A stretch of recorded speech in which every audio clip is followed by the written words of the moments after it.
banyak kekurangan pemain lah, strategi segala macam. Sekarang sih waktunya berdoa aja, berdoa Liverpool kepleset dan berdoa Arteta sadar untuk memainkan strategi yang lebih.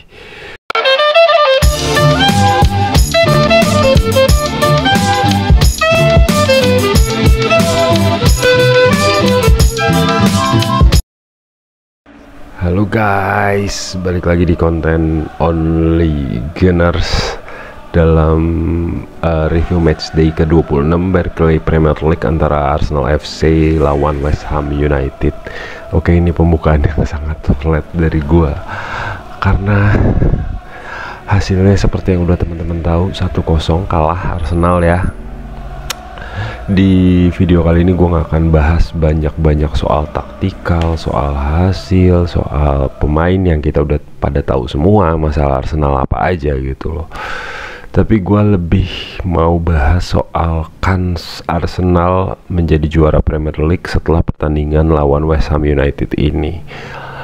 Jadi langsung aja kita masuk ke inti pembahasan yang menyebalkan sebenarnya. Oke, di pekan ke-26 Barclays Premier League, Arsenal ngelawan West Ham kalah 1-0, yang mana sebenarnya Arsenal punya kesempatan untuk mempertipis jarak dengan Liverpool yang di matchday sebelumnya seri ngelawan Aston Villa yang tadinya 7 poin bisa menjadi 11 poin gitu loh. Apalagi kemudian diharapkan di matchday minggu ini Liverpool mungkin terpeleset lawan City yang mana bisa memperkecil lagi sebenarnya, walaupun ternyata Liverpool menang ya lawan City ya. Tapi Arsenal malah kalah gitu loh lawan West Ham United, yang mana West Ham sebenarnya juga lagi nggak perform well gitu. Dia masih berjuang di di papan bawah ya untuk lepas dari zona degradasi, dan Arsenal surprisingly kalah lawan West Ham di kandang sendiri. Itu bikin kesal sih sebenarnya, dan ini masalah laten yang sudah sangat sering terjadi di Arsenal gitu. Gua sebagai fans Arsenal sebenarnya 20 tahun ini jelas pengen juara jelas, tapi kayak masalah Arsenal tuh di tengah musim terakhir tuh, di bagian terakhir musim tuh sering kali kayak gini gitu yang menghambat juaranya Arsenal. Terlepas dari masalah Arsenal ya, memang gimana ya gue ngomongnya, kita udah kalah dari bursa transfer dengan kebijakan yang bodoh tidak membeli striker padahal kita jelas kekurangan striker. Yang tersedia juga cuma dikit. Ethan Nwaneri pun terpaksa mengisi posisi Bukayo Saka. Di pertandingan minggu lalu ketika Mikel Merino klinis 2 gol, bikin 2 gol memenangkan Arsenal ya 2-0. Sebenarnya itu adalah formasi dadakan dan plannya bukan plan B lagi gitu, kayak plan C, plan D gitu, yang surprisingly berhasil. Tapi gua nggak berharap Mikel Merino terus-terusan main di posisi itu dan menghasilkan kemenangan buat Arsenal. Ya memang bukan posisinya gitu loh. Tapi di pertandingan lawan West Ham tadi malam, Arsenal malah niat masang Merino dari awal. Gua tahu pilihan Arsenal sangat jelek banget ya, udah nggak bisa diomongin soal ketololan nggak belanjanya gitu, udah tahu semua, capek gitu kan. Tapi memainkan Mikel Merino dari awal sebagai striker itu kayak desperate moment gitu loh, desperate taktik gitu loh.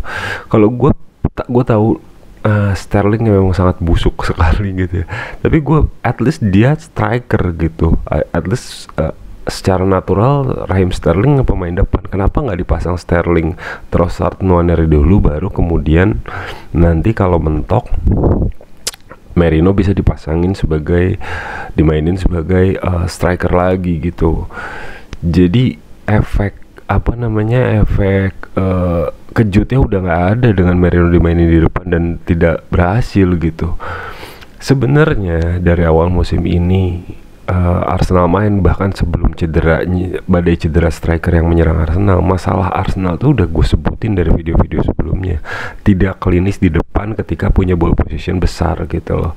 Bahkan beberapa pertandingan sebelumnya banyak banget ball position yang dikuasain di setiap match, tapi menangnya lewat lewat set piece. Bener, set piece-nya tuh oke, tapi ketika lu nggak bisa bikin bola lewat open play, tidak terbiasa bikin gol lewat open play, ya gini hasilnya, buntu. Mau ada striker mau enggak, pas ada striker aja buntu, apalagi nggak ada pemain kayak sekarang gitu loh. Jadinya buang-buang peluang. Dan Arsenal tuh kayak nggak belajar dari kesalahan itu gitu. Gue nggak tahu kenapa Arteta tuh bener-bener keras kepala banget memainkan strategi yang ball positioningnya emang bagus sih, gue akuin. Tapi faktor kelelahan pemain juga menjadi salah satu sebab kenapa Arsenal tidak maksimal di pertandingan ini. Memang ini bukan level yang diharapkan sebuah tim yang ingin juara Liga Premier League, apalagi jarak sama Liverpool cukup jauh dan Liverpool lagi gacor-gacor gitu loh. Para pemain memang tidak bermain maksimal semua di pertandingan lawan West Ham tadi malam gitu. Martin Odegaard, Declan Rice, Thomas Partey, Beke juga beberapa kali bikin kesalahan. Tapi gue ngerti itu karena faktor kelelahan, bro. Faktor kelelahan nguasain bola doang tapi tidak bikin gol, jadinya frustrating gitu. Kalau misalnya Arsenal bisa bermain klinis, lu nguasain bola dan bikin banyak gol, mungkin pertahanan nggak akan kaget ketika dapat serangan balik dari West Ham kayak kemarin. Dan di pertandingan tadi malam melawan West Ham, Arsenal memang beberapa kali saking naiknya nguasain bola ya, lini belakangnya sampai ke tengah nguasain bola, tapi ketika di counter beleberan, dan itu berbahaya banget. Untung Arsenal cuma kalah 1-0. Kalau kalah sampai 2-0 malu-maluin banget ngelihat statistik sih. Terus gua nggak tahu gimana sih, Liverpool udah susah banget dikejar performanya karena dia sangat stabil, even though sebelum-sebelumnya seri-seri mulu. Arsenal punya kesempatan untuk memberikan pressure ke Liverpool sehingga persaingan gelar juara tetap terjaga gitu, tapi Arsenal malah buang peluang di situasi krusial gitu. Gua nggak ngerti lagi harus ngomentarin apa soal Arsenal musim ini. Kalau gue pribadi ya, kalau di akhir Arsenal juara, gue tentu seneng, itu sebuah keajaiban. Tapi melihat performa, dan gue melihat banyak faktor ya, performa terutama taktikal Arsenal yang tidak klinis di depan, terus kemudian ketersediaan pemain yang memang kurang, ya kan. Terus kemudian Liverpool yang sangat konsisten. Kalau menurut gue pribadi, peluang Arsenal juara tuh ya udah tinggal 5%, 10% aja, dengan keajaiban kalau Liverpool kepleset gitu loh. Tapi masalahnya ketika Liverpool kepleset, Arsenal juga tidak konsisten. Jadinya susah untuk menjaga persaingan ini gitu loh.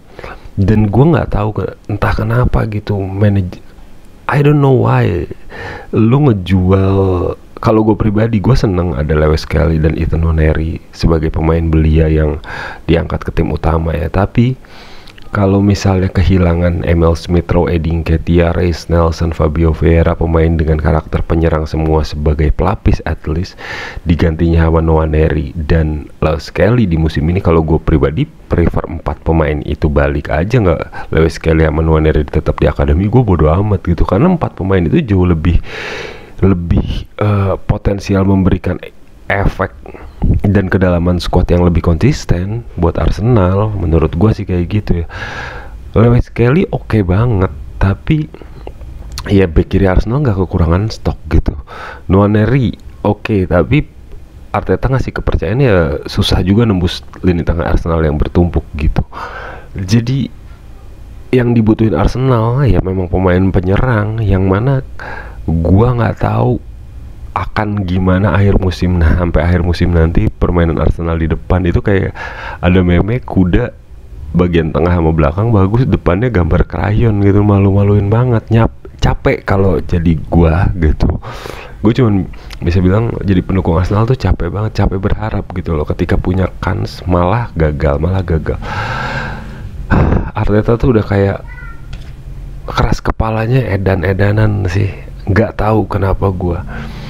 Gol Jarrod Bowen tuh gue udah bilang tadi, gue udah males, bahkan itu sebuah sesuatu hal yang gue sendiri bahkan udah nggak kaget lihatnya. Emang ya lu nyerang-nyerang mulu nggak gol ya, lawan kecapean lah untuk balik laginya gitu loh ngejarnya, karena udah kuasain bola lama-lama.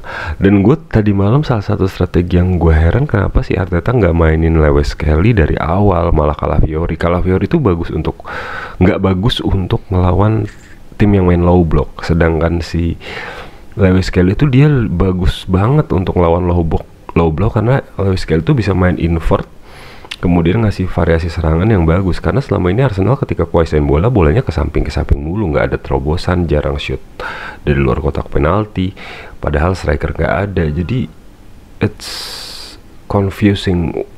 Bahkan ketika Lewis Kelly di kartu merah, Arsenal tuh masih dominan bermain. West Ham benar-benar bukan tim yang membahayakan Arsenal sebenarnya untuk memenangkan pertandingan ini. Bahkan untuk seri itu kan West Ham dikit banget, seandainya Arsenal bisa memanfaatkan peluang gitu. Jadi gue gak banyak ngomong lah di konten Only Gunners kali ini, yaitu aja keluhan strategikal atau masalah laten tuh kalian udah pada tahu teman-teman Gunners semuanya, kekurangan pemain lah, strategi segala macam.